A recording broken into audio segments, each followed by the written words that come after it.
जब मैंने पहली बार गंगा नदी में डुबकी लगाई, बच्चा हाथ पैर मार रहा है, तो उस रेत में मैंने हाथ मारा, मेरे हाथ में कुछ आ गया। वो मुट्ठी मैंने खोली नहीं, वहाँ मैंने वो मुट्ठी बंद ही रखी। वो मेरी दादी को भी मालूम नहीं चला कि इसकी मुट्ठी बंद है। जब मैं कमरे में वापस आया तो मैंने मुट्ठी खोल के देखी, उसमें काले रंग का एक पत्थर था। उस समय वो काले रंग का पत्थर था। आगे जाके मुझे मालूम चला कि ये शिवलिंग है। अगले कुछ वर्षों तक, अब ये बात आप विश्वास कर भी सकते हो नहीं, वो शिवलिंग, वो शिव मेरे परम मित्र बने। आम तौर पर जब तुम गहरी नींद में सोए हो, कोई तुम्हें अगर आके जगाए तो तुम थोड़ा सा उठते हो, फिर सो जाते हो। बट रोज 2:30 पे कोई आके तुम्हें जगाता है, तुम उठते हो और तुम इतना फ्रेश उठते हो कि अब तुम्हारा शरीर लेट नहीं सकता। तुम्हारी ऊर्जा इतनी जाग जाती है कि अब तुम्हारी शरीर को तुम हॉरिजॉन्टल नहीं रख सकते हो, शरीर को वर्टिकल रखना पड़ेगा, अब तुम्हें बैठना पड़ेगा। तो मेरी ये दिनचर्या चली। बहुत सारे ऐसे मनुष्य हैं पृथ्वी पे जो तुम्हें देखने में मनुष्य लगते हैं, बट वो हैं नहीं। They have come from some other lokas. उनको प्लांट किया जाता है पृथ्वी। हमारे आसपास ही है सब? तुम्हारे आसपास है। जो तुम 5 अपनी इंद्रियों से परसीव करते हो, ये मत मानना कि बस जगत उतना ही है। ये ऊर्जाएं, ये शक्तियां, ये realms are not a fantasy world, they are not part of mythology. ये रियल है सब।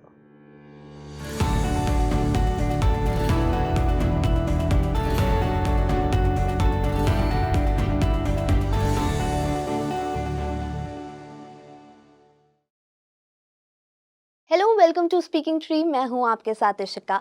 लेकिन आज इस वीडियो की शुरुआत मैं एक सवाल से करना चाहती हूं। क्या आपको पता है जब आप पैदा हुए थे तो हॉस्पिटल में क्या सिनेरियो था? कौन कौन आपके आसपास खड़ा था और आपके अंदर किस तरह का भाव था? नहीं ना, किसी को नहीं पता होता है। लेकिन आज जो हमारे खास मेहमान हैं श्री अनीश गुरुजी, उनको ये सब पता है कि जब वो पैदा हुए तो किस तरह का भाव था, उनके आसपास कौन कौन था और पूरा सिनेरियो उन्हें एज इट इज याद है। शॉकिंग। ऐसी ही आज बातें इस पॉडकास्ट में होने वाली हैं, क्योंकि जो उनकी जर्नी रही है सीईओ से लेकर एक साधु तक, कैसे क्या क्या बदलाव उनके जीवन में आए, किस तरह हिमालय की डिवाइन एनर्जीज ने उनकी हेल्प की, शिव तत्व से वो किस तरह लीन हुए, इन सब पर आज हम बात करने वाले हैं। क्योंकि इस जर्नी से कहीं ना कहीं सीखने को बहुत कुछ मिलने वाला है। तो पूरा पॉडकास्ट ज़रूर देखिएगा, क्योंकि ये पॉडकास्ट बहुत ही ज़्यादा खास है। गुरुजी, बहुत बहुत स्वागत है आपका स्पीकिंग ट्री में। धन्यवाद। Thank you so much for coming, because ये मेरे लिए बहुत ही एक्साइटिंग पॉडकास्ट होने वाला है। आई एम वेरी एक्साइटेड कि मैं आपसे हिमालयास पर बात करने वाली हूँ, शिवा पर बात करने वाली हूँ। सबसे पहले जो मेरी क्यूरियोसिटी है वो ये है कि हिमालयस की एनर्जी, ऐसा एनर्जीज में वहाँ की क्या है कि सब वहाँ जाना चाहते हैं फॉर संन्यास एंड साधनास? पहली बात, आध्यात्म मान्यताओं का विषय नहीं है, ये अनुभव का विषय है। तो हिमालय की ऊर्जा जाने के लिए तुम्हें हिमालय आना पड़ेगा। Having said that, पूरी पृथ्वी में एक गुरुत्वाकर्षण शक्ति है और एक सर्टेन एलिवेशन है। कुछ स्पॉट्स पूरी पृथ्वी पे ऐसे बने हैं ऊर्जा के माध्यम से, अगर आप देखो, जो आपकी साधना में बड़ा सहायक होते हैं। ये क्षेत्र कैसे होंगे? यहाँ की स्टिलनेस बहुत अद्भुत होगी, यहाँ की साइलेंस यानी मौन बहुत अद्भुत होगा। यहाँ जब आप बैठोगे तो कोई बाहर का विचार आपको आके परेशान नहीं करेगा। यहाँ प्रकृति का प्रगाढ़ रूप होगा, क्योंकि प्रकृति सहायक है ध्यान में प्रवेश करने के लिए, साधना में प्रवेश करने के लिए। और हिमालय तो शिव का भी वास है जी। और हिमालय शक्ति का भी वास है। जिस हिमालय के क्षेत्र में हम हैं, कांगड़ा वैली, धर्मशाला, हिंदुओं की, हिंदू धर्म की और बौद्ध धर्म की जो देवी शक्तियां हैं, it's a strong location of that. तो बहुत सारी देवी माताओं का वास है इस हिमालय पर्वत में। क्या ये मान्यता है? नहीं, मैंने कहा ये अनुभव का विषय है। मान्यता की दृष्टि से हाँ, वहाँ शक्तिपीठ हैं, वहाँ शक्ति के भी जी। मंदिर हैं। हर गांव में, हर मोड़ पे शिव का और नाग का मंदिर है। तो क्या ये सिर्फ मान्यता थी, या कुछ ऋषियों ने ये अनुभव किया कि यहाँ शिव तत्व, यहाँ नाग तत्व, यहाँ शक्ति तत्व बहुत है? क्योंकि स्टिलनेस बहुत है, साइलेंस बहुत है वहाँ पे, जी। और पूरी प्रकृति आपको चार्ज करती है। फॉर एन एग्जाम्पल, अगर आपको इसको बहुत साधारण एग्जाम्पल से अगर आपको इसको अनुभव करना है, जी। नेक्स्ट टाइम आप हिमालय जाओ तो कम से कम 5 मिनट बैठ के आंख बंद करके वहाँ गहरी सांस लेना। आपको प्राणवायु का कुछ आभास होगा कि वो 5 मिनट की सांस ने आपको तरोताज़ा कर दिया। आपकी भूख कम हो जाएगी क्योंकि सांस आप ज़्यादा ले रहे हो। आप वहाँ किसी झरने का पानी पी के देखना, आपको लगेगा मुझे भोजन करने की आवश्यकता नहीं, इस पानी ने मुझे फुलफिल कर दिया। तो ये प्रकृति है जो आपको सपोर्ट कर रही है, आपके जीवन को और उठा रही है ऊपर, आपकी एनर्जीज को अपलिफ्ट कर रही है। और एज आई सेड, शिव का वास है हिमालयास जी। तो कोई भी साधना अगर आप हिमालयास पे बैठ के करते हो तो उसका लाभ आपको ज़्यादा मिलता है। मुझे लगता है ये पूरे हिमालय पर्वत की जो पूरी श्रृंखला है, इट्स अ ब्लेसेड माउंटेन्स। ये शिव के शक्ति के ब्लेसेड माउंटेन्स हैं।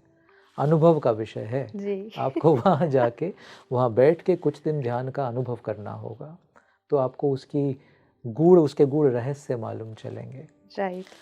एक बात और भी है इसमें, बहुत लोगों का ऐसा मानना है, मेरे कुछ ऐसे अनुभव भी हैं कि बहुत तपस्वी, बहुत ऋषि आज भी हिमालय की तंद्राओं में छुपे हुए हैं। They don't come out.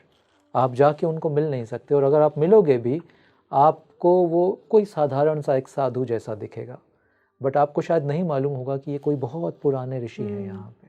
They are very powerful. They are very powerful beings.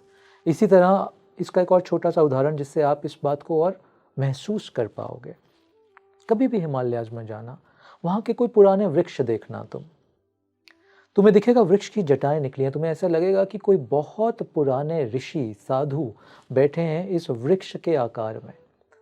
अगर तुम थोड़े भी आध्यात्म से जुड़े हो, तुम उस वृक्ष को छू के, बस स्पर्श करके वहाँ थोड़ी देर बैठना, तुम्हें बिल्कुल लगेगा कि कोई पुराने ऋषि यहाँ बैठे हैं जो तुम्हें आशीर्वाद दे रहे हैं। ये तुम्हें किसी शहर के वृक्ष से लगे मुश्किल है, लग सकता है, असंभव नहीं है, बट हिमालय के हर पुराने वृक्ष में तुम्हें यह अनुभव आएगा। तो कुछ है वहाँ ऐसा, कुछ शक्ति, कुछ ऊर्जा ऐसी चार्ज्ड है वहाँ पे, क्योंकि जिस जगह भी इशिका बहुत अनंत काल से ऋषियों ने तपस्या की है, वो तपस्या की ऊर्जा कहाँ जाएगी? वो आसपास के कण कण में घुस जाएगी, एक एक कण में वो समा जाएगी तपस्या की ऊर्जा, वो आध्यात्मिक चेतना। आज जब तुम जाके उस आध्यात्मिक चेतना के जो कण कण में बसी है, जब तुम वहाँ जाके आध्यात्मिक दृष्टि से कोई ध्यान, कोई तपस्या, कोई साधना करते हो, तो वो कणों की ऊर्जा तुम्हारे साथ जुड़ जाती है। अब शहर में ये करना हो सकता है, मगर मुश्किल इसलिए है क्योंकि यहाँ के कणों की ऊर्जा क्या है? चैलेंजिंग है, काफ़ी चैलेंजिंग। लोभ, ईर्ष्या, तुम्हारे पास क्यों गाड़ी ज़्यादा बड़ी है मेरे से? तो ये जो ऊर्जा मेरे मन में सतत चल रही है शहर में, ये शहर के कण कण में वास करने लगती है। तो जो भी ऊर्जा तुम्हारे भीतर बह रही है वो तुम्हारे आसपास के कणों में वास करेगी। यू आर ऑलवेज, तुम ऐसा समझो, तुम इसको ब्रॉडकास्ट कर रहे हो अपनी ऊर्जा को हर समय। तो शहर में तुम्हारी बुद्धि, या शहर में एक एग्जाम्पल की तरह ले रहा हूँ, कोई भी ऐसा स्थान जहाँ ज़्यादा लोगों की बुद्धि में लोभ है, कंपटीशन है, ईर्ष्या है, वो ब्रॉडकास्ट कर रहे हैं उस एनर्जी को, वही पास ऑन हो रही है, वही पास ऑन हो रही है जनरेशन वाइज। तो यहाँ के पेड़ भी वही ऑब्जॉर्व करेंगे, यहाँ के पत्थर, यहाँ का पानी भी वही ऑब्जॉर्व करेगा। बट जिन हिमालयाज में शिव बैठे हैं, शक्ति का वास है, हजारों वर्षों से ऋषियों की तपस्या चल रही है सतत, अब तुम वहाँ की ऊर्जा का अनुभव कर सकते हो। कण कण में फिर वो ऋषि वही तो ब्रॉडकास्ट कर रहे हैं, वही प्योरिटी, वही कंपैशन, करुणा, वही कंटेंटमेंट, वही ईश्वर दृष्टि, वो सतत ब्रॉडकास्ट हो रही है उनके भीतर से। जी। अब तुम जाके बैठो, तुम लाभ उठा सकते हो। वहाँ की नदियाँ भी वही, पानी का भी एक एक कण वही ऊर्जा को ग्रहण कर रहा है। तो So जब उस beautiful. जगह पे आप जाके साधना करोगे तो it's like 10x result. Yes. आपके एफर्ट का आपको रिजल्ट बहुत ज़्यादा मिलने लगता है। पूरा पृथ्वी, पूरा ब्रह्मांड एज इफ सपोर्ट कर रहा है आपकी साधना को। And maybe it depends on your powers कि आप कितना एब्जॉर्ब कर पाते हो वहाँ ऑफ की कोर्स चीज़ें। हर आदमी, जैसा मैंने बोला, एक ब्रॉडकास्ट मैकेनिज्म भी है और एक रिसीविंग मैकेनिक्स भी है। Yes. है ना? अगर आपका रिसेप्टर ही बंद है हम्म। तो आप हिमालयाज बैठ के भी व्यापार ही सोचोगे। Yes. तो बहुत सारे साधना लोग नहीं करते हैं सोचोगे। ये। बहुत सारे जी। लोग करते हैं। तो यू आर राइट, रिसेप्टर की क्वालिटी पे भी वो डिपेंड करता है कि आप वहाँ से कितना ले पा रहे हो। अब इसका दूसरा एग्जाम्पल देखो कि कितने संत जो शहरों में ही रहे, उन्होंने अपने रिसेप्टर ऐसे ट्यून कर लिए थे कि कोई भी दूषित चेतना, दूषित ऊर्जा, दूषित भाव उनको छुएगा नहीं। उन्होंने अपने रिसेप्टर्स को ट्यून कर लिया था। तो वो बाजार के अंदर बैठ के भी बुद्धत्व का प्रतीक हो सकते हैं, क्योंकि उन्होंने अपने रिसेप्टर्स पे काम कर लिया। वो रिसेप्टर अब जो चाहेगा वो रिसीव करेगा, जो नहीं चाहेगा वो नहीं रिसीव करेगा। आम आदमी के साथ ऐसा नहीं होता। आम व्यक्ति के रिसेप्टर्स उसके कंट्रोल में नहीं है, दे एब्जॉर्ब एवरीथिंग। तो साधना में जब संत ऋषि इस अवस्था में पहुंच जाते हैं, जब रिसेप्टर्स पे उनका पूरा कंट्रोल है, अब वो किसी क्लब या पब में भी बैठ के ध्यान कर सकते हैं। अब वो क्लब या पब की ऊर्जा भी या युद्ध क्षेत्र की ऊर्जा भी, जैसा महाभारत में हमने देखा, will not affect them. Receptor उनके कंट्रोल में है। What they receive, what they allow to enter into them, वो क्या चाहते हैं, जो उन कौन सी ऊर्जा को अपने भीतर प्रवेश देना चाहते हैं, कौन से विचार, कलेक्टिव विचार को वो अपने भीतर प्रवेश देना चाहते हैं, इसका नियंत्रण उनके पास आ जाता है। जी। Guruji, as we are talking about energies, आपसे बेटर एग्जाम्पल नहीं हो सकता। एंड मोर ओवर हिमालयाज, आपकी जर्नी बहुत अलग रही है। एंड मैं बहुत खुश होंगी कि अगर आप ऑडियंसेस के साथ भी वो शेयर करें, क्योंकि कहीं ना कहीं उससे सीखने को बहुत कुछ मिलेगा। तो मैं आपसे जानना चाहती हूँ, व्हाट मेड यू हेयर? आप यहाँ कैसे? तो थोड़ा सा पीछे से शुरू करना होगा इशिका हमें। मेरा जन्म दिल्ली में हुआ, मेरी परवरिश दिल्ली में हुई, मेरी प्रारंभिक शिक्षा भी दिल्ली में हुई। फिर मैंने अपना MBA किया पुणे यूनिवर्सिटी से। उसके बाद जैसे हर यूथ को एक जॉब चाहिए होता है, वो मैंने जॉब लिया, बट मैं 6-8 महीने से ज़्यादा जॉब कर नहीं पाया। आई फेल्ट कि ये तो नहीं होगा मुझसे, नौकरी करना एवरी डे। तब मुझे एहसास हुआ कि मुझे एंटरप्रेन्योरशिप करना चाहिए। मुझे कुछ ऐसा करना चाहिए जिसमें मालिकियत मेरे पास है, मालिकियत मेरे समय की, मेरी ऊर्जा की, मेरे डिसीजंस की। उस दृष्टि से मैंने कुछ एंटरप्रेन्योरियल वेंचर्स शुरू किए। सॉफ्टवेयर की कंपनी बनाई, लर्निंग की कंपनी बनाई। 2004-5 के दौरान हमने एक बड़ी कंपनी बनाई, हम 3 मित्रों ने मिलके। उसका नाम है पीपल स्ट्रॉन्ग। वो HR टेक्नोलॉजी में आज भारत की शायद सबसे बड़ी कंपनी है। बट 2006 के आते आते इशिका, मेरे भीतर एक वैराग्य भाव बहुत तेज़ी से प्रकट हुआ, उत्पन्न हुआ मेरे भीतर से। अब इसके रूट्स हैं पीछे, अभी वहाँ जाएंगे जी। ये स्टोरी फॉरवर्ड बैकवर्ड चलेगी। सो 2006 में मैंने निर्णय लिया कि दिस इज़ इट, अब मैं ये नहीं और जी सकता, मुझे साधना में जाना है। तो मैंने उसी समय सब चीज़ों को त्याग दिया। I renounced everything. और 2006 के दौरान I move to the Himalayas. फिर 10-12 साल मैं ऑलमोस्ट अज्ञात में रहा। बहुत कम लोगों को मेरे बारे में मालूम था। उससे पहले मेरा कॉर्पोरेट का बहुत बड़ा सर्कल था। How old were you? I was exactly 30 years old. Okay. So 30 से 42 का जो समय रहा मेरे जीवन का, ये अज्ञात था। किसी को, मेरे मित्र को पता नहीं था मैं कहाँ गया हूँ, क्या कर रहा हूँ, क्यों गया हूँ। कुछ मित्रों को एक्सेस था मेरे तक। इशिका, ये 12 साल तपस्या साधना के थे। ये नियति थी कि मुझे ये करना ही था। नियति समझते हो ना? जी। It was decided that I have to go there. Destiny. और हिमालयास की साधना में I was very happy and content. बहुत सुंदर जीवन चल रहा था, बहुत आनंदमय था। देयर वर फेजेस ऑफ जब आप कई दिनों बस tears of joy and pain together are not stopping. Joy की आपके भीतर कुछ फूट रहा है एंड पेन की शिव अभी भी दूर क्यों है आपसे, अभी भी वो शिवत्व में आप लीन क्यों नहीं हुए हो। So joy and pain both together. But 42 की उम्र में मुझे शिव से आदेश हुआ कि I have to come down. This period of sadhana, ये जो समय था साधना का, ये कंप्लीट हुआ। अब मुझे वापस संसार में आना होगा। Materialistic world, not materialistic world में पर्सनली, बट हाँ मुझे संसार में जाना होगा। जो भी मुझे कुछ ज्ञात हुआ है वो मुझे बांटना है। इस ह्यूमन कॉन्शियसनेस जिसको हम चेतना बोलते हैं, उस चेतना के विकास में कुछ काम दिया गया मुझे। तो शिव का आदेश था कि इस मानव चेतना को मैत्रेयी से जोड़ने के लिए, योग से जोड़ने के लिए, ध्यान से जोड़ने के लिए, इसको ऊंचा ऊपर उठाने के लिए, इस मानव चेतना को जागृत करने के लिए तुम्हारा कुछ काम है और तुम्हें जाना होगा। तो तब से मेरे ट्रैवल शुरू हुए। तब से आज तक पिछले 6-7 वर्षों में मैं कुछ 14-15 देशों में ट्रैवल कर चुका हूँ। एज ए सेड, मैं नीचे नहीं आना चाहता था। I was very happy in the Himalayas, but Shiva का आदेश, I am just a servant. तब से बहुत सारा ट्रैवल, बहुत सारा पब्लिक डोमेन का काम शुरू हुआ, आध्यात्मिक जगत का काम शुरू हुआ। अब ये स्टोरी पीछे लेके चलते हैं जी। जिस दिन मेरा जन्म हुआ इशिका, वो अमावस्या की रात थी और वो सोमवार का दिन था। और जब दिन रात्रि में प्रवेश कर रहा है, वो सर्दी का समय था, जब दिन रात्रि में प्रवेश कर रहा है, संध्या काल में मेरा जन्म हुआ। और जिस समय मैं माँ के गर्भ से निकल रहा हूँ, मुझे वो दृश्य पूरी तरह से याद है। क्या सेटिंग थी, कौन था आसपास, कैसी लाइटिंग थी, कहाँ खिड़की थी, कौन सा दरवाज़ा कहाँ था। Is it for real? Yes.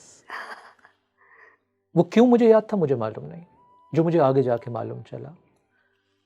फिर जब मैं थोड़ा बड़ा हुआ, 3-4 वर्ष का, तो मैं कभी अपने माता पिता को इसके बारे में बताया करता था। जैसा कि भारत में होता है, माँ बाप बोलेंगे कुछ भी कहता है बच्चा। तो ऐसा रहा, बट मुझे वो मेरी चेतना में वो एकदम सतत मुझे याद रही वो बात। फिर जब मैं 3 वर्ष का हुआ तो मेरी दादी मुझे एक बार ऋषिकेश लेके गई। ये बात बहुत कम लोग जानते हैं।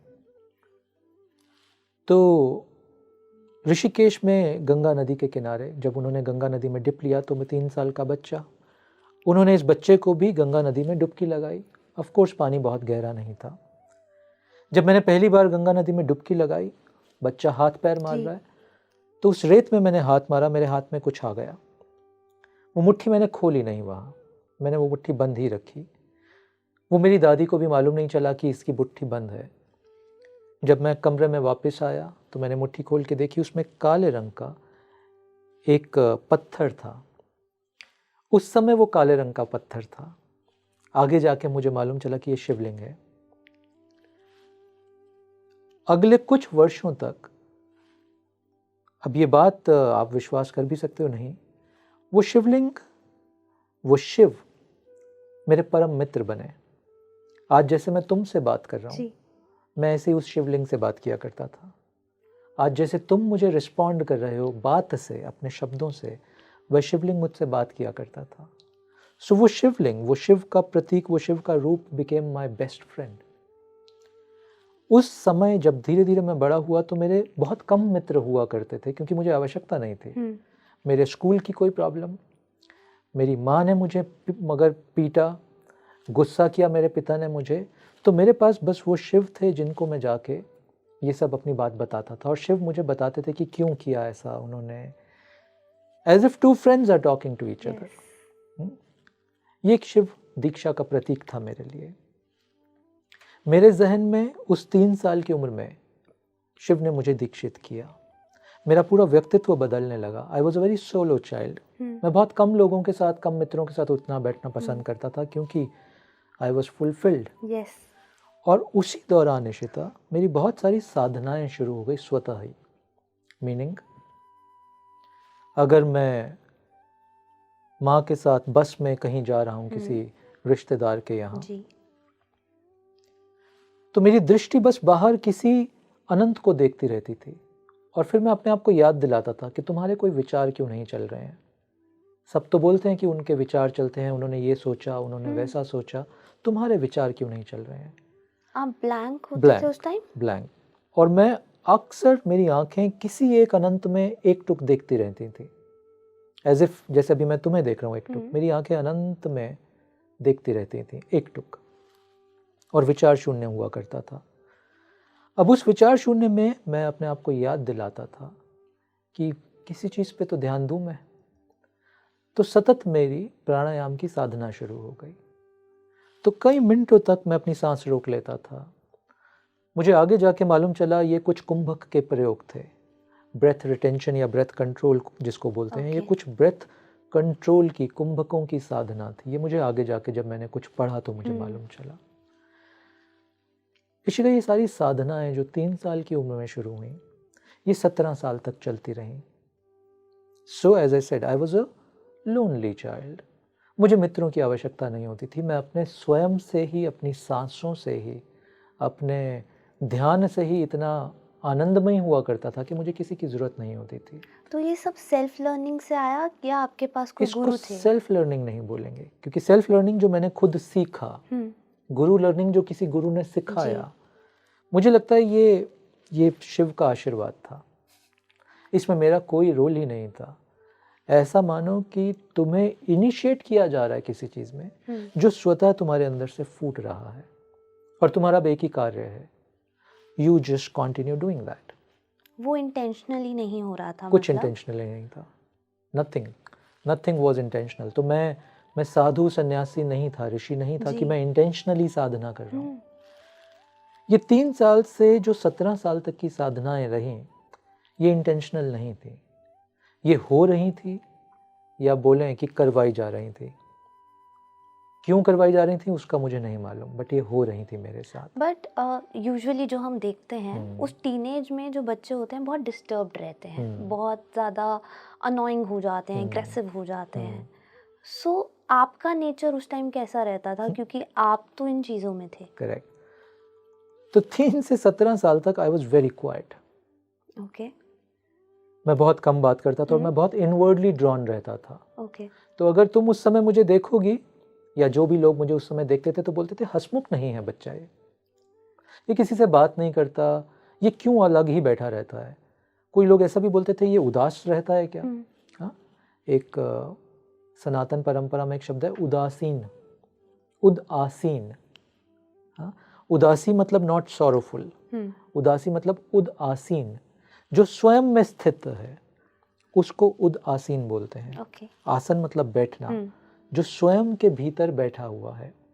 तो बहुत लोग बोलते थे उदास बच्चा है, तो एक्चुअली में वो सही थे, मैं उदासीन था। मुझे ऐसे कोई बहुत रस नहीं था बाहर की चीज़ों में। Very quite child. बट जो तुमने बोला ना, ये डिस्टर्ब्ड होते हैं, टीनेजर्स एग्रेसिव होते हैं, अनोइंग होते हैं, वो सब शुरू हुआ 17 पे। तो 17 साल का जब मैं हुआ, सडनली ये सारी साधनाएं, Ishita, they just disappeared all of a sudden. वो कैसे आई थी, कहाँ लुप्त हो गई, मुझे नहीं मालूम। तो वो सारी साधनाएं स्वतः आई और स्वतः गायब हो गई, और सडनली गायब हो गई। But you felt that transition? I felt the transition. I felt suddenly कि कुछ रुक सा गया मेरे भीतर। मैं थोड़ा आउटवर्ड होने लगा, मुझे और बच्चों की तरह चीज़ों में रस आने लगा, मैं एग्रेसिव हो गया। दिल्ली के यूथ जैसे बड़े हो रहे होते हैं, एग्रेसिव होंगे, थोड़े गुस्सा होगा उनके भीतर, इमोशनल होंगे, छोटी छोटी बात पे माँ बाप के या मित्रों की बातों पे, ऑल ऑफ दैट। तो अब 17 से वो फेज़ शुरू हुआ कॉलेज का। मैं कॉलेज जाना शुरू हुआ, स्कूल ख़त्म ही हो रहा था, कॉलेज में प्रवेश, एग्रेशन का जागरण, ऑल दैट, और फिर करियर की पुकार। फिर मेरी सारी ऊर्जा करियर में लग गई कि मुझे कुछ बड़ा करना है, कुछ बिल्ड करना है। I have to build something. तभी मैंने कहा ना, वो नौकरी मुझे समझ नहीं आई।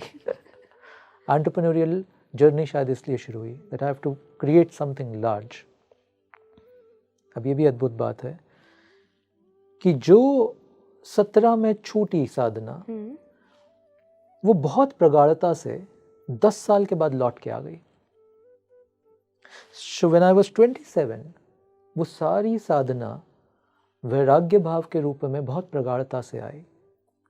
वो इस प्रगाढ़ता से आई कि मेरा विवाह हो चुका था, मेरा एक बेटा था, बहुत बड़ा बिजनेस सेटअप हो रहा था, विदेश से फंडिंग आ रही थी जी।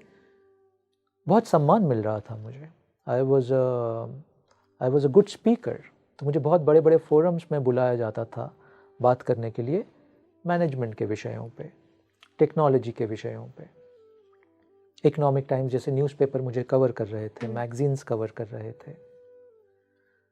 बट वो वैराग्य की प्रगाढ़ता ऐसी उठी भीतर से कि मैं वो कुछ कर नहीं पाया ज़्यादा समय, और फाइनली 29-30 के आते आते I had to leave everything. कभी आपने देखा है कि आपका बस चलना बंद हो जाता है, तो वो ऐसा समय था, मेरा बस चलना मेरे ही जीवन पे ख़त्म हो गया। Was it मैं चाह difficult के for you? Very difficult, very, क्योंकि सब कुछ वो आपसे ज़्यादा, छोड़ना वो बहुत मुश्किल है। हाँ, आपसे ज़्यादा आपके आसपास जो आपके परिवार के जन होते हैं, Right, I was coming to that. Yes. उनके लिए बहुत मुश्किल होता है, क्योंकि आप तो एक जुनून में सवार हो चुके हो। हाँ, आपको तो ऐसा समझ लो एक ऊर्जा ने आके पकड़ लिया है, आपकी दृष्टि अब एकटुक हो चुकी है। हेल्पलेसनेस वाली फीलिंग थी। वो इसलिए थी इशिका, क्योंकि मुझे मालूम नहीं था कि आज मैं शब्द यूज कर रहा हूँ ना, वैराग्य। उस टाइम नहीं पता था। 29 साल की उम्र में मुझे वैराग्य शब्द नहीं पता था। माइंड यू, मैं 29 का हो चुका हूँ, मैंने कोई स्क्रिप्चर्स नहीं पढ़े, मैंने कोई आध्यात्मिक चीज़ें नहीं पढ़ी हैं। ये जो शब्द आज मैं इस्तेमाल कर रहा हूँ वैराग्य, ये क्या होता है, 29 साल की उम्र में मुझे नहीं मालूम था, मैंने सुना भी नहीं था। जिसको तुम बोलते हो ना कन्फ्यूजन, डायरेक्शनलेसनेस, वो अपनी चरम पे था उस समय। मेरे अंदर आग लगी हुई थी, और वो आग लगी ही रहती थी मेरे अंदर। But after achieving all of those after achieving I became very successful materially, career wise. जिस उम्र में लोग स्ट्रगल कर रहे होते हैं पैसे के लिए, मेरे पास शॉफर ड्रिवन गाड़ी थी, मेरे पास अपने खुद के 2 फ्लैट्स हो चुके थे। बट ये जो कन्फ्यूजन का फेज, वैराग, मुझे ये समझ में आ गया कि ये संसार अब मेरे लिए नहीं है। This chapter of my life is over now. मुझे ये स्टेटमेंट समझ में आ गई थी। अगला क्या चैप्टर है, अगली कौन सी दिशा, मुझे मालूम नहीं।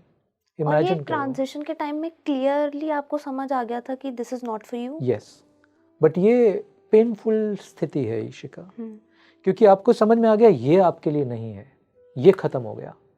एज इफ आप इसके प्रति आप मृत हो चुके हो, you are dead to this. But आगे क्या है, नया जीवन क्या है, अध्यात्म। मैंने अध्यात्म शब्द भी शायद नहीं सुना था। What is the next direction, you don't know. और मजे की बात, वो जो साधनाएं हुई थी 3 से 17 में, वो मैं भूल चुका था। As if something happened in my memory, वो सब वाइप आउट था। मेरे प्राणायाम की साधनाएं, मेरे ध्यान की साधनाएं, मेरा एकाकीपन बचपन का, मैं ये सब भूल चुका था। क्योंकि 17 से 27-28 तो मैं बहुत इंटेंसिटी से जिया। संसार में हजारों मित्र थे, मैं मोटर बाइकर बन गया था, मेरा बहुत बड़ा गैंग था मोटर बाइकिंग का। I used to ride a motorcycle के, बस जब निकलता था घर से माँ बाप को लगता था पता नहीं आ जाएगा वापस के नहीं आएगा, बिकॉज दे न्यू ये क्रेजी मोटर बाइकिंग करता है लड़का। क्योंकि मुझे स्पीड से प्रेम था, आज भी है, वेलोसिटी जिसको बोलते हैं। तो वो वैसा जोन था। अब तुम इमेजिन करो, तुम उस जोन में हो, यूथ, सक्सेसफुल करियर, पैसा बहुत आ रहा है, और आप बहुत स्पीड से जीवन जी रहे हो, और आप स्पीड वाली मोटरसाइकिल्स भी चला रहे हो। तो पुराना तो सब भूल गए आप। वो क्या जोन था तुम्हारा, 3 से 17 तुम कैसे जिए, क्या क्या हुआ तुम्हारे जीवन में, वो मेमोरी वाइप्ड आउट थी। बट 17 के बाद आप स्पिरिचुअल थे? नहीं, बिल्कुल भी नहीं। मैं दिल्ली का एक बहुत मटेरियलिस्टिक, इमोशनल, एग्रेसिव लड़का था। प्रॉपर दिल्ली बॉय, शरारती। यस। हाँ, अब वो क्या हुआ मुझे समझ नहीं कि 17 से 27 वो सब पुराना वाइप आउट कैसे हो गया, और वो 27-28 में वो सारे अनुभव वापस आए। मगर मुझे मालूम नहीं कि उन अनुभवों को आध्यात्म बोलते हैं, उन अनुभवों को साधना बोलते हैं, उन अनुभवों को ध्यान बोलते हैं। मुझे ये ज्ञात नहीं है, क्योंकि मैं तो कोई स्पिरिचुअल सत्संग, कोई गुरु, मैं तो बहुत दूर था इन सब से, 17 से 27 वाले पीरियड में। तो ये जो नया संसार मैंने रचा, करियर का, पैसे का, मोह का, I am dead to all that. अब किस नए संसार में मुझे बुलाया जा रहा है, मुझे प्रवेश करना है, मुझे मालूम नहीं। उस स्थिति को तुम समझो। पुराना खत्म हो गया, नया क्या है मालूम नहीं। अगला जीवन का कदम कहाँ लेना है मालूम नहीं। तुम इस व्यापार, इस एंटरप्रेन्योरशिप, इस जगत को छोड़ रहे हो, तुम्हें ये मालूम है कि यहाँ तुम सांस नहीं ले पाओगे, यहाँ मर जाओगे तुम। अगली कौन से जीवन में तुम्हें प्रवेश करना है तुम्हें मालूम नहीं है। Where was that शिवलिंग, आपका फ्रेंड? हाँ, अब ये भी देखो, जैसे जैसे मेरी उम्र बढ़ रही थी, जब मैं 10-11 साल का होने लगा, वो शिवलिंग गायब हो गया। वो मेरी माँ ने कहीं रख दिया, वो मुझसे कहीं खो गया, वो किसी घर की शिफ्ट में, कभी वो वाइट वॉश में कहीं खो गया, मुझे कुछ याद नहीं। आपको लास्ट कन्वर्सेशन याद है? क्या लास्ट की थी कन्वर्सेशन आपने? याद है मुझे। क्या की थी आपने? लास्ट कन्वर्सेशन मैंने शिव से की थी। मेरे स्कूल में एग्ज़ाम था और मैं पढ़ने में अच्छा बच्चा था, और कल एग्ज़ाम है, और आज रात को मैं सब भूल गया। सब आपने पढ़ा है और आप भूल गए? हाँ, और मैं हमेशा फर्स्ट आता था, वो मेरा रिकॉर्ड था। अब वो बच्चा जो हमेशा फर्स्ट आता है, अगले दिन सुबह उसका एग्ज़ाम है, और रात को, ये शायद मैं रहा हूँगा 5th क्लास और समथिंग, और रात को सब ब्लैंक है। तो मैं शिव के पास रोया बैठ के कि ये मैं तो भूल गया सब कुछ। तो वो हंसे। तो उन्होंने कहा कि तुम बहुत कुछ भूल जाओगे और तुम्हें बहुत कुछ पुराना मैं याद दिलाऊंगा। मैं वचन देता हूँ, मैं सतत तुम्हारे साथ रहूँगा, डरो मत, कल एग्ज़ाम में भी, इस पूरा जीवन I will be with you. That was the last conversation. Exam हुआ, बहुत अच्छा हुआ, सारा ये याद आ गया मुझे, मैं फिर से फर्स्ट आया, बट शिवलिंग गायब हो गए। Where did he go? Where did he vanish? I don't know. छुप गए, खो गए, नष्ट हो गए, मुझे कुछ पता नहीं है। अब ये देखो मज़ेदार खेल। एग्ज़ाम देके मैं आया और मैंने शिव को ढूंढने का प्रयास किया, क्योंकि मुझे आके बताना था उनको कि एग्ज़ाम अच्छा हुआ, और वो नहीं है वहाँ पे। अब ये मज़े की बात देखो, मैंने ढूंढने का प्रयास भी नहीं किया। एज इफ कुछ मेरे अंदर उन्होंने ट्यून कर दिया कि I am okay with that. नहीं तो जो तुम्हारा प्रिय मित्र है, अब तुम्हें नहीं मिल रहा, तुम रोओगे, तुम्हारे अंदर तुम विचलित होगे, वो कहाँ गए, तुम सब जगह ढूंढोगे, माँ से पूछोगे, nothing happened. This is so surprising. मेरे लिए भी वो उस समय तो उतना सरप्राइजिंग नहीं था, आज ज़्यादा सरप्राइजिंग है। ये जोन शिफ्ट होते हैं। मुझे ऐसा लगता है वो शिव मेरी मेमोरी में कुछ चेंज कर देते हैं आके। तो वो शिवलिंग आज एग्ज़ाम के बाद नहीं है, and I am absolutely fine. या तो वो मेरे हृदय में आ गए, या उन्हें लगा कि अब इसको छोड़ने की आवश्यकता है, क्योंकि प्रॉमिस वो दे गए थे मुझे, अब तुम्हारे साथ रहूँगा। मुझे ऐसा आज आभास होता है इशिका कि उस समय वो मेरे भीतर समा गए, और उसके बाद जीवन में बहुत उतार चढ़ाव आए। मुझे अकेला नहीं लगा कभी, मुझे लगा कोई है मेरे साथ। Someone is protecting me always, सतत। आज भी जो ये मैं शब्द बोल रहा हूँ, कोई तो स्क्रिप्ट नहीं है, ना तुम्हारे पास ना मेरे पास। कौन बोल रहा है? मैं नहीं मानता कि मैं बोल रहा हूँ। मैं ये जानता हूँ कि ये मैं, यानी ये शरीर तो नहीं बोल रहा है, क्योंकि कोई रिहर्सल नहीं है, तुम्हारे मेरे पास कोई स्क्रिप्ट नहीं है। हमें तो ये भी नहीं पता हम क्या बात करने वाले थे। जिस परिप्रेक्ष्य में, यानी जिस सिचुएशन में जो मुझे बोलना होता है, जो लोगों के सुनने के लिए इम्पॉर्टेंट है, शिव मुझसे वो बुलवा लेते हैं। तो मैं ऐसा मान रहा हूं कि तुम्हारी ऑडियंस के लिए ये सुनना आवश्यक है। तो इसीलिए मैं तो नहीं जानता उस ऑडियंस को अभी, बट शिव तो जानते हैं। Hence he is making me speak all of this. ये मैंने आज तक किसी पॉडकास्ट पे ये बात नहीं की है, बट ही इज मेकिंग। शायद वो जानते हैं कि इस ऑडियंस के लिए ये बात इस समय काल के इस समय ये आवश्यक है। सो आई वॉज नॉट perturbed जब वो शिवलिंग गायब हो गए। तो ये कुछ बचपन की साधना की चीज़ें घटी मेरे साथ, और 30 में जब ये बहुत प्रगाढ़ हो गया, I renounced everything, move to the Himalayas. फिर 12 साल अज्ञात। फिर 12 साल के बाद जब मैं 42 का हुआ तो वो आदेश, और वो आदेश मुझे आने लग गया था पहले ही, कि जिस दिन तुम 40-42 को टच करने वाले हो, थिंग्स विल हैपन। तुम्हें प्रिपेयर किया जा रहा है किसी काम के लिए, वो काम तुमसे, तुम्हारे जीवन का जो लक्ष्य है, उद्देश्य है, वो मैं तुमसे पूरा करवाऊंगा। तुम्हें कुछ करने की आवश्यकता नहीं है, वो मैं तुमसे करवा लूँगा। और एग्जैक्टली जिस दिन मैं 42 का हुआ, अद्भुत, कहीं से कोई अनजान लोग आने लगे। मैं, एक छोटा सा आश्रम है हमारा, उसमें एक वृक्ष है, मैं उस वृक्ष के नीचे बैठा करता था आमतौर पर। वहीं मेरी साधना हुई बहुत वर्षों की। कुछ लोगों ने सुना जो हिमाचल आए हुए थे टूरिस्ट की तरह, उन्होंने कहीं से मेरे बारे में सुना और वो मिलने आए। पहला सत्संग उस पेड़ के नीचे हुआ। तो एक सत्संग की परंपरा, एक आध्यात्मिक परंपरा वहाँ से शुरू हुई, और इस काम का विस्तार फिर होता चला गया। तो ऐसी कुछ साधना, ऐसी कुछ यात्रा रही इशिका मेरी। लेकिन आप इतने साल हिमालयास पर रहे हैं, आपका डेली रूटीन क्या होता था? पूरी दिनचर्या क्या होती थी? How was your first day at Himalaya? पहला दिन तो मुझे याद नहीं शायद अच्छे से जी, बट मुझे दिनचर्या याद है। अब ये भी अद्भुत देखो, एग्जैक्ट 2:30 मध्य रात्रि कोई तुम्हारे कमरे में प्रवेश करेगा। तुम्हें आभास हो रहा है कि कोई तुम्हारे कमरे में प्रवेश कर रहा, कोई है नहीं, और तुम्हें जगाएगा। आम तौर पर जब तुम गहरी नींद में सोए हो, कोई तुम्हें अगर आके जगाए तो तुम थोड़ा सा उठते हो, फिर सो जाते हो। बट रोज 2:30 पे कोई आके तुम्हें जगाता है, तुम उठते हो और तुम इतना फ्रेश उठते हो कि अब तुम्हारा शरीर लेट नहीं सकता। तुम्हारी ऊर्जा इतनी जाग जाती है कि अब तुम्हारी शरीर को तुम हॉरिजॉन्टल नहीं रख सकते हो, शरीर को वर्टिकल रखना पड़ेगा, अब तुम्हें बैठना पड़ेगा। तो मेरी ये दिनचर्या चली।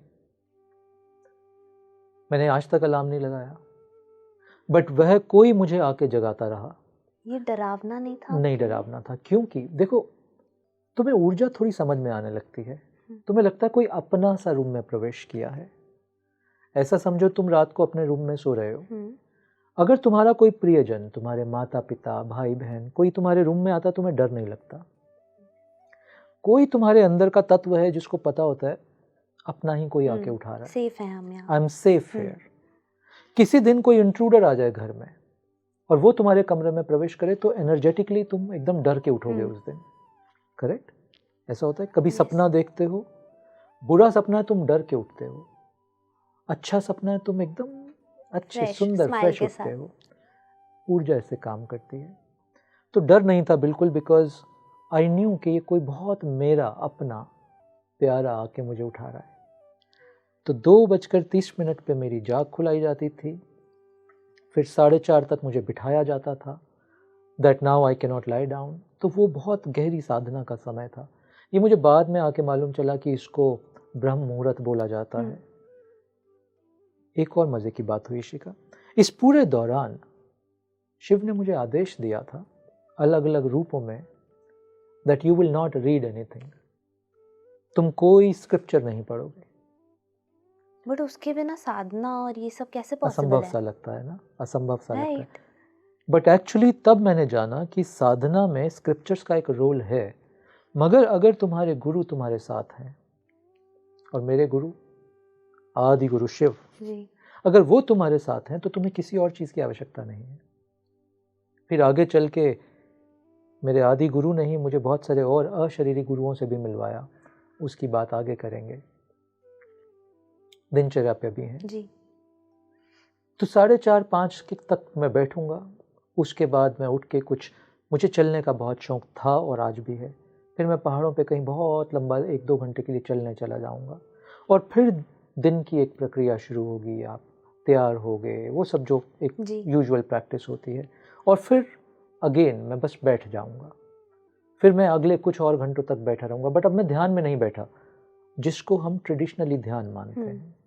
अब मैं बैठूंगा तो मैं कभी पेड़ को देखता रहूँगा, कभी चिड़िया को देखता रहूँगा, कभी चींटियों को देखता रहूँगा।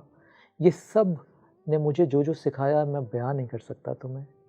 उन चींटियों की कतार ने मुझे क्या दृष्टि दी, मुझे कैसे समझ में आया कि उस चींटी और इस चींटी में कोई अंतर नहीं है। बट जब तुम उस चींटी को देखते रहोगे तो एक समय आएगा तुम मिल गए उससे। जब तुम उस गिलहरी को, उस वृक्ष को देखते रहोगे और बुद्धि एकदम साइलेंट होकर परे हो जाएगी, तो तुम्हारी चेतना और उस गिलहरी की, उस चिड़िया की, उस वृक्ष की चेतना एकदम मिल गई उस क्षण में आके। फ्रीक्वेंसी मैच हो जाएगी। फ्रीक्वेंसी जिसको तुम बोलते हो, मैं उसको बोलता हूँ चेतना मिल गई। तुम्हारी चेतना उस वृक्ष की चेतना मिल गई। ये बहुत अद्भुत अनुभव हुए मुझे, बहुत अद्भुत ध्यान। मुझे आगे जाके मालूम चला ये भी ध्यान है, खुली आंखों का ध्यान, जिसके बारे में रमना महर्षि ने बहुत बात की है कि खुली आंख का भी ध्यान होता है जी। तो ये खुली आंख के ध्यान चलते रहे।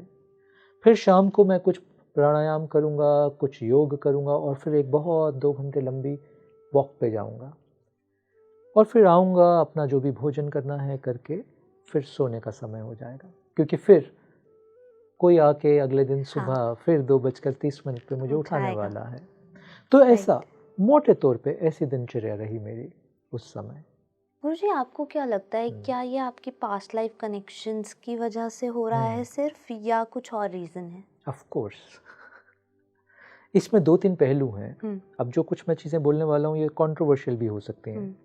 2-3 पहलू ये इशिका की, एक ऑफ कोर्स पास्ट लाइफ का इसमें बहुत बड़ा रोल है। आपके जो प्रारब्ध हैं इसका एक बहुत बड़ा रोल होता है इसका।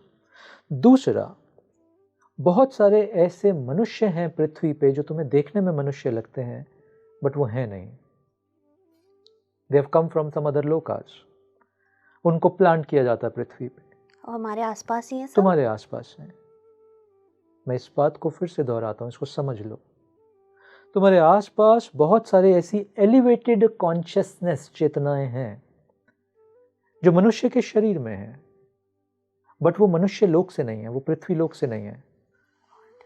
उनको भेजा जाता है किसी और लोक से, शिव के किसी आदेश पे, किसी और रियाम ऑफ एग्जिस्टेंस से उनको पृथ्वी लोक पे भेजा जाता है for a certain focused work. पृथ्वी की चेतना में उन लोगों का, उन ऊर्जाओं का कुछ काम होता है। नॉर्मल भाषा में बोलें so they are planted here, they are some elevated consciousnesses, उनको प्लांट किया जाता है। Kind of sleeper cells. नहीं, I would say they are awake cells. Okay. तो ये 2 चीज़ें काम करती हैं। एक, किसी और रियाम से कुछ ऊर्जाओं को यहाँ भेजा जाता है जगत कल्याण के लिए, मानव चेतना के उद्धार के लिए, मानव चेतना के कल्याण के लिए। और एक पुराने जन्मों की भी परंपरा चलती है। ये दोनों चीज़ें एक साथ चलती हैं। बुद्धि के लिए इसको कॉम्प्रिहेंड करना मुश्किल होता है, क्योंकि हमारी बुद्धि टाइम और स्पेस की लिमिटेशन में बंधी है। आपको टाइम और स्पेस की डायमेंशन समझ में आती है ना, बट जब हम शिव चेतना की बात करते हैं, जब हम शिवत्व की बात करते हैं, तो टाइम स्पेस का उसमें कोई मतलब नहीं है। तभी शिव को महाकाल बोला जाता है। महाकाल मतलब जो टाइम डायमेंशन के परे है, राइट, जो स्पेस डायमेंशन के परे है। तो ये कुछ चेतनाएं टाइम और स्पेस डायमेंशन के परे प्ले करती हैं। तुम्हें लगेगा कि they are like you, they are part of the same time and space dimension, but they are not. ये मुझे डरा भी रहा है और मुझे बहुत सरप्राइजिंग भी लग रहा है। ये डरा इसलिए रहा है क्योंकि हमारी बुद्धि को इसका कोई अनुभव नहीं है। इसको ऐसा समझो अभी इस कमरे में हवा है, क्या तुम महसूस कर पा रहे हो? नहीं, लेकिन है।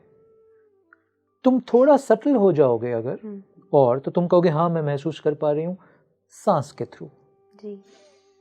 हवा है तो ही तो सांस आ रही है जी, करेक्ट, यानी प्रूव हो गया हवा है। क्योंकि तुमने सटल हुए, सटल होके सांस पे आए, सांस पे आके तुमने महसूस कर लिया हवा है। अब मानो तुम और सटल हो जाओ। जब तुम सांस से भी और सटल हो जाओ, प्राणों से भी और सटल हो जाओ, तो इस कमरे में शायद और चेतनाएं भी हैं जिनके प्रति तुम सजग हो सकती हो. You can feel, you can realize there are beings around you. We can identify them. You can. तुम्हारी बुद्धि आइडेंटिफाई नहीं करेगी. चेतना के स्तर पे तुम उनको आइडेंटिफाई कर पाओगी. अब पता नहीं इसमें कितना और गहरा जाए हम. पॉडकास्ट में इसमें कितना और गहरा जा सकते हैं, बिकॉज मैं नहीं चाहता कि हमारी ऑडियंस स्पूक हो जाए.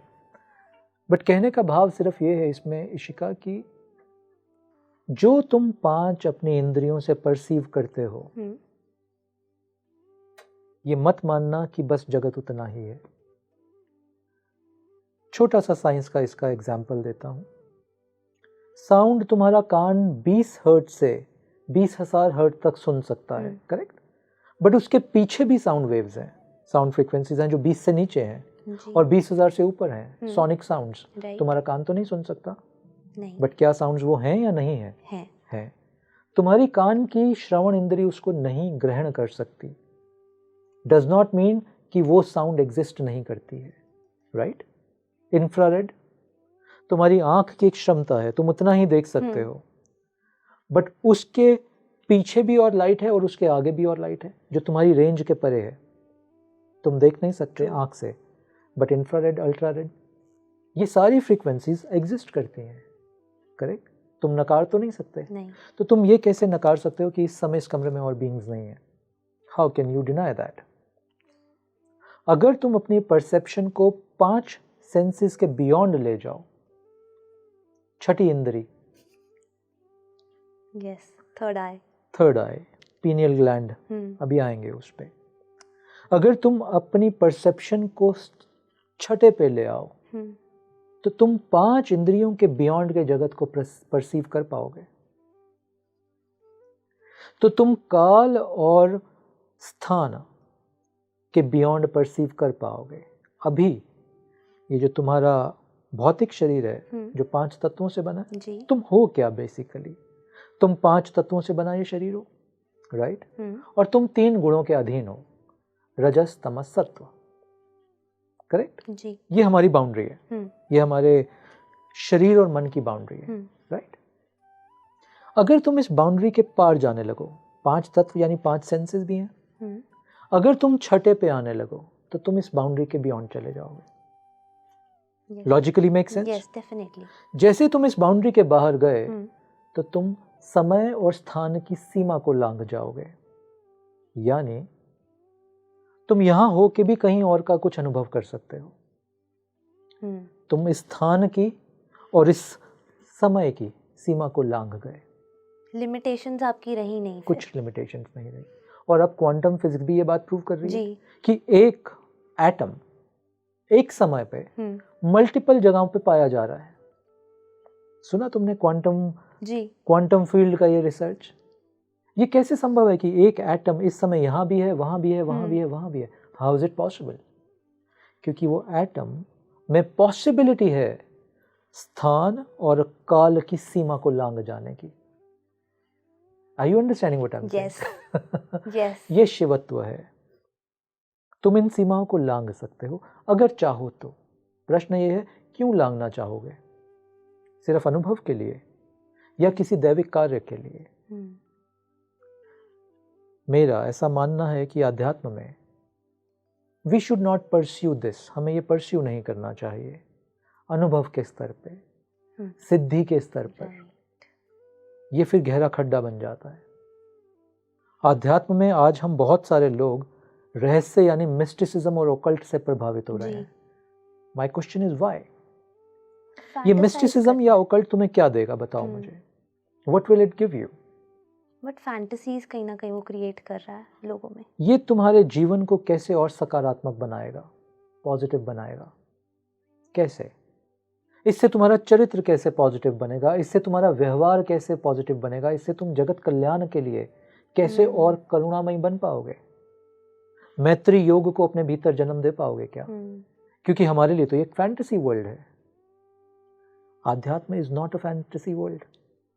ये ऊर्जाएं, ये शक्तियां, ये realms are not a fantasy world. They are not part of mythology. ये रियल है सब, बट रियल तुम्हें क्यों चाहिए? अगर तुम सिर्फ उसको परस्यू कर रहे हो, देयर इज अ प्रॉब्लम। अगर तुम जगत कल्याण को, करुणा को, आनंद को, प्रेम को, मुक्ति को, मोक्ष को परस्यू कर रहे हो, तो तुम सही पाथ पे हो। तब ये सारी चीजें खुलती जाएं, बहुत सुंदर। Are you understanding? तब तुम इन सिद्धियों को परस्यू नहीं कर रहे हो, तुम्हारा कोई मतलब नहीं है। तुम परस्यू तो अपने इष्ट को कर रहे हो जी। तुम परस्यू तो अपने शिव शक्ति को कर रहे हो, तुम परस्यू तो अपनी साधना, अपने मोक्ष को कर रहे हो। उसके साथ ये आए ओम नमः शिवाय, ना आए ओम नमः शिवाय, तुम्हें क्या लेना देना उससे? तुम्हें तो अपने शिव से प्रेम है, और शिव के आदेश से प्रेम है, और शिव के आदेश से प्रेम है। Do you understand what I am saying? लेकिन गुरुजी, व्हाट यू थिंक कि अगर किसी को, जैसे हमने एक्सपीरियंसेस की बात की, एनर्जीज की बात की, अगर किसी को ये एक्सपीरियंस करना है या इस पाथ पर चलना है, एक स्पिरिचुअली अवेकन अपना जीवन आगे परस्यू करना है, तो सब हिमालय जाए? नहीं इशिका, सबको हिमालय जाने की आवश्यकता नहीं है। हाँ, हिमालयाज बहुत प्रभाव डालते हैं आपकी साधना में। They are very useful, impactful in your journey. मगर सबको मेरे तरह संसार जगत छोड़ के हिमालय जाने की आवश्यकता नहीं है। ये मेरी नियति थी। मुझे शायद शिव शक्ति प्रिपेयर कर रहे थे किसी टास्क, किसी काम के लिए। ये मेरी नियति थी। मगर अगर तुम्हें सिर्फ आध्यात्मिक यात्रा करनी है, जहाँ से मेरी भी शुरुआत हुई, तो तुम्हें कहीं जाने की आवश्यकता नहीं है। बल्कि मेरा तो नियम या रूल जो मैं आज सबको देता हूँ, सब छोड़ के मत जाओ तुम, कोई आवश्यकता नहीं है। बट हाँ, हर महीने 2 से 3 दिन अपने लिए ज़रूर निकालना। सो 10% और less than 10% of your time every month. तो 30 दिन में से 2 से 3 दिन का समय अपने लिए निकालो। हो सके तो हिमालय जाओ उन 2 से 3 दिन, नहीं तो किसी भी प्राकृतिक एरिया में जहाँ नेचर एकदम खुला खिला हुआ है, वेलकमिंग हो, तुम वहाँ जाके बैठो। अपना कोई ग्रंथ पढ़ो, किसी गुरु सानिध्य में रहो, किसी सत्संग में रहो, किसी संघ के साथ रहो, नहीं तो एकांत में रहो, उतना पर्याप्त है। अगर तुम वाकई साधना के पथ पे, और साधना क्या है वो भी एक्सप्लेन कर देते हैं जी। प्रेम, आनंद, मुक्ति, सत्य, ये 4 चीजें साधना है। तुम्हारे जीवन में तुम्हें प्रेम का अनुभव होगा सबसे, किसी एक व्यक्ति से नहीं। You will start to love, feel love for everybody. प्रेम का अनुभव होगा, सत्य का अनुभव होगा, तुम्हें जीवन का सत्य दिखने लगेगा, वट एवर दैट इज। तुम्हें आनंद की अनुभूति होने लगेगी, something joyful happening in your heart always. और तुम्हें मुक्ति का अनुभव होने लगेगा, जैसे बाउंडलेसनेस। मुक्ति क्या है? मुक्ति मतलब बाउंडलेसनेस। तुम्हें लगेगा मेरे शरीर ने नहीं बांधा हुआ मुझे, मेरी डिजायर्स ने नहीं बांधा हुआ मुझे, मेरे विचारों ने नहीं बांधा हुआ मुझे, मेरे इमोशंस ने भी नहीं बांधा हुआ मुझे।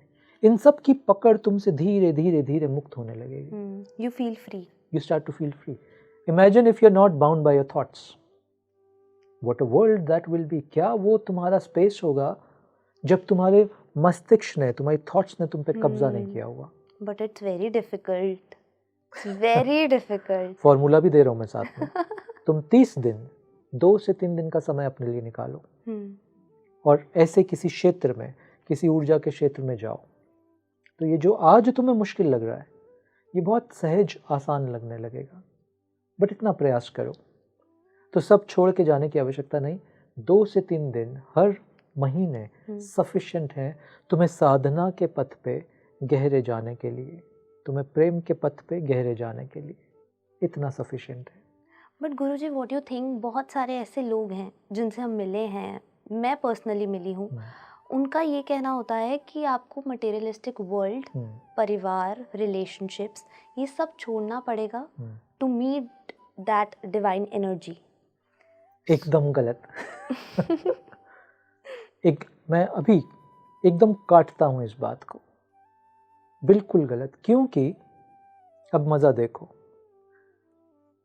तुम जॉब में हो, तुम किसी बिजनेस में हो, तुम परिवार में हो, तुम शहर में हो, ये परिवार के लोगों ने तुमने पकड़ा हुआ है क्या? ये ऑफिस ने पकड़ा हुआ है तुम्हें क्या? ये जितना भी पैसा तुम्हारे पास है आज स्टॉक मार्केट में या बैंक बैलेंस, इस पैसे ने तुम्हें पकड़ा हुआ है क्या? नहीं, तुमने पकड़ा हुआ है ना ये सब। हाँ, क्योंकि कहीं ना कहीं ये मेंटल स्ट्रेस तो आपको इन चीज़ों Exactly. से आ रहा है। तुम्हारे माइंड ने रिलेशनशिप को पकड़ा हुआ है, ये बोल के ओ ये मेरा बॉयफ्रेंड, ये मेरा हस्बैंड, ये मेरी वाइफ। तुम्हारे माइंड ने एक एक्सटेंशन क्रिएट करके पकड़ लिया उस रिश्ते को। राइट और रॉन्ग? Yes, true. तुम जब रात को सोते हो, assume if you are married, जब तुम रात को सो रहे हो अपने बेटर हाफ के साथ और तुम गहरी नींद में चले गए, तुम्हें ख्याल भी नहीं होगा कि वो व्यक्ति तुम्हारे साथ सोया हुआ है। यस। बट जैसे ही तुम्हारी आंख खुलेगी, होश आया, तुम्हारी बुद्धि ने फटाफट फिर से मेंटली उसको पकड़ लिया। Oh my husband, oh my child. Are you understanding what I am saying? Your mind, तुम्हारे मन ने इस धन को पकड़ा हुआ है, इस परिवार को पकड़ा हुआ है, इस एम्बिशन को पकड़ा हुआ है। अब तुम चले जाओ सब छोड़ छाड़ के हिमालयास, मन तो वही रहने वाला है ना। तो मन उसी धन को, उसी परिवार को पकड़ के रखेगा। What will happen? नथिंग। तुम आंख बंद करोगे, तुम्हें वही पैसा, वही एम्बिशन, वही संसार के सपने आएंगे। वो स्ट्रिंग्स हम ही जोड़ते हैं कहीं ना कहीं। शाबाश। ये स्ट्रिंग्स हैं जो तुम ऐसा समझो, वो क्या होता है? मकड़ी। हम मकड़ी हैं और ये स्ट्रिंग्स हमने फैलाए हुए हैं बाहर। अब तुम चले गए हिमालयाज ये सब छोड़ के, तो ये मकड़ी नए स्ट्रिंग्स फैलाएगी, क्योंकि मकड़ी का तो नियम है, नेचर है उसका, ये स्ट्रिंग्स फैला देना। तुम पहाड़ पे जाओगे, ये मकड़ी उस पेड़ पे स्ट्रिंग फैला देगी अपना। मेरा पेड़, हाँ, मेरी कुटिया। Yes, right. तो इशू क्या है? इशू तुम्हारे परिवार में है, तुम्हारे करियर में है, इस शहर में है, इस धन में है जो तुम्हारे पास है, या इशू तुम्हारे मकड़ीपन पे है? ध्यान से देखो, इशू तुम्हारे मकड़ीपन पे है कि तुम्हें एक आदत पड़ गई ये स्ट्रिंग्स फैला देने की। हाँ। तो तुम्हें काम ये करना है कि ये तुम स्ट्रिंग्स, ये जाल ना फैलाओ। अब तुम कहीं भी रहो। It's a kind of bad habit now. I would say it is your impulsive habit. Yes. Not just bad habit. Yeah, it's a right word. Yes. Impulsive. तुम ना चाहते हुए भी ये जाल फैलाते हो। जहाँ जाते हो, नए परिवार में जाते हो वहाँ जाल फैला देते हो, नए शहर में जाते हो वहाँ जाल फैला देते हो। तो काम करना है इस प्रवृत्ति पे कि मकड़ी अपने जाल फैलाना बंद कर दे। ये है रियल आध्यात्म। अब बताओ, ये शहर में नहीं हो सकता क्या? हो सकता है। इसके लिए पहाड़ पे जाने की आवश्यकता नहीं है सब छोड़ के, क्योंकि करना तो तुम्हें इस प्रवृत्ति पे काम है ना। हाँ। ये है सारा खेल। So you have to work within. You have to work within. Yes. अब तुम्हें मुझसे प्रश्न पता क्या पूछना चाहिए? तुम्हें पूछना चाहिए कैसे? ये मकड़ी अपने जाल बनाने की प्रवृत्ति को कैसे त्यागे? क्योंकि ये तो इनबिल्ड है। हाँ। ये तो माया में इनबिल्ड है। तो तुम्हारा प्रश्न होना चाहिए कैसे छोड़े ये मकड़ी जाल बनाना? तो ये 5 नियम है इसके, सीक्वेंशियली हैं ये। तो सबसे ऊपर, सबसे पहले इस मकड़ी को अपने जाल बनाने की प्रवृत्ति पे अगर रोक लगानी है, संयम, कंट्रोल करना है इसको, सबसे पहले तुम्हारे इष्ट होने चाहिए। न्यू स्पिरिचुअलिटी में इस पे बात नहीं की जा रही, बट मेरे अनुभव में, मेरी साधना में मैंने ये जाना कि तुम्हारे इष्ट होना अति आवश्यक है। वो शिव होंगे, शक्ति होंगी, हनुमान होंगे, राम होंगे, कृष्ण, जो भी, इष्ट होना अति आवश्यक। फिर इष्ट के बाद गुरु, ये नंबर 2। और गुरु ideally in the human form, जीवित गुरु। अगर किसी वजह से जीवित गुरु नहीं है, नहीं मिल पा रहे, तो बात अलग, बट आइडली जीवित गुरु की हम बात करें, गुरु in the human embodiment, number 2। तीसरा, संघ। तुम्हारे आसपास कुछ ऐसे लोग जो तुम्हारी ही तरह ऑथेंटिकली इस साधना के पथ पे, इस सत्य के पथ पे चलना चाहते हैं, माइंडसेट सेम हो। हाँ, संघ is the 3rd element. 4th element सेवा भाव। तुम्हारे भीतर तुम्हें सेवा भाव को जन्म देना होगा। अब उसके बड़े सारे फॉर्मेट हो सकते हैं सेवा के, बट उसमें भी गहरे में नहीं जाते, सेवा जी। भाव। और पांचवा, तुम्हारी व्यक्तिगत साधना, वो क्या प्रैक्टिसेस हैं जो तुम फॉलो करती हो, हाँ, वो क्या स्क्रिप्चर्स हैं जिनकी तुम सेल्फ स्टडी स्वाध्याय करती हो, वो सब साधना का पार्ट है। तुम्हारी दिनचर्या साधना का पार्ट है, तुम्हारी क्रियाएं या प्रैक्टिसेस वो साधना का पार्ट है, तुम्हारा स्वाध्याय साधना का पार्ट है। तो ये 5 स्टेप फॉर्मूला है। अगर तुम्हें मकड़ी के जाल की प्रवृत्ति को कंट्रोल करना है तो तुम्हें अपने जीवन में ये 5 स्टेप्स बिल्ड करने हैं। अब तुम देखो, ये मेरा निवेदन है सभी लिसनर से, they should think about it. इन 5 में से कौन सा तत्व मिसिंग है? ईष्ट अगर मिसिंग है तो फिक्स करो, ढूंढो। गुरु, जीवित फॉर्म, आइडियली मिसिंग है तो फिक्स करो। संघ मिसिंग है तो फिक्स करो। सेवा एलिमेंट मिसिंग है तो फिक्स करो। और साधना एलिमेंट विच इज़ डेली, दिनचर्या का पार्ट अगर नहीं है तो इसे भी जोड़ो। ये जिस दिन तुम 5 करने लगोगे, तुम्हारी साधना में एक तीव्रता, एक गति, एक वेलोसिटी आने लगेगी। और फिर तुम्हें सत्य, प्रेम, आनंद और मुक्ति से कोई नहीं रोक सकता। लेकिन इन 5 में कंसिस्टेंट रहना है। इन 5 में कंसिस्टेंट रहना है। नियम है उसमें कि कब तुम साधना बदल सकते हो, कब तुम गुरु चाहे तो बदल, there are then laws apply to that. But मोटे तौर पे तुम्हें ये 5 बिल्ड करने हैं। It's like a pyramid. तुम्हें ये पिरामिडिकल स्ट्रक्चर अपने जीवन में फिक्स करना होगा। जिस दिन तुमने ये कर दिया, तुम्हारी साधना किसी और स्पेस में जाने लगेगी। Yes, wow, thank you so much गुरुजी। I don't know what to say now, because मैं बहुत एनलाइटेंड फील कर रही हूँ ऑलरेडी। और आई एम वेरी श्योर हमारी ऑडियंस ने भी ये पूरा जब पॉडकास्ट देखा होगा, उनके अंदर भी एक ट्रांसफॉर्मेशन, जिसकी हमने बात की थी शुरुआत में, ऑफ कैमरा हमने ये बात की थी कि आफ्टर दिस पॉडकास्ट मैं कहीं ना कहीं ट्रांसफॉर्म होने वाली हूँ, and that is for real. ये सच में हुआ है। And thank you so much, thank you इतनी सारी और इतनी खूबसूरत बातें बताने के लिए। आपकी जर्नी से बहुत कुछ सीखा जा सकता है। I am so glad. आशा करता हूँ ये आपके और हमारे सारे व्यूअर्स के काम आएगा। डेफिनेटली, थैंक यू, धन्यवाद, थैंक यू। अब आपको ये पॉडकास्ट कितना अच्छा लगा? डेफिनेटली अच्छा तो लगा ही होगा, तो वैसे ही मुझे प्यार भी दीजिएगा, ज़्यादा से ज़्यादा शेयर कीजिए, कमेंट्स कीजिए, अपना पॉइंट ऑफ व्यू भी बताइएगा कि आपको गुरुजी की जो जर्नी रही है हिमालयाज़ की कितनी पसंद आई है। और हाँ, स्पीकिंग ट्री को सब्सक्राइब करना मत भूलिए, बेल आइकन भी ज़रूर दबाइए। Thank you so much for watching this video.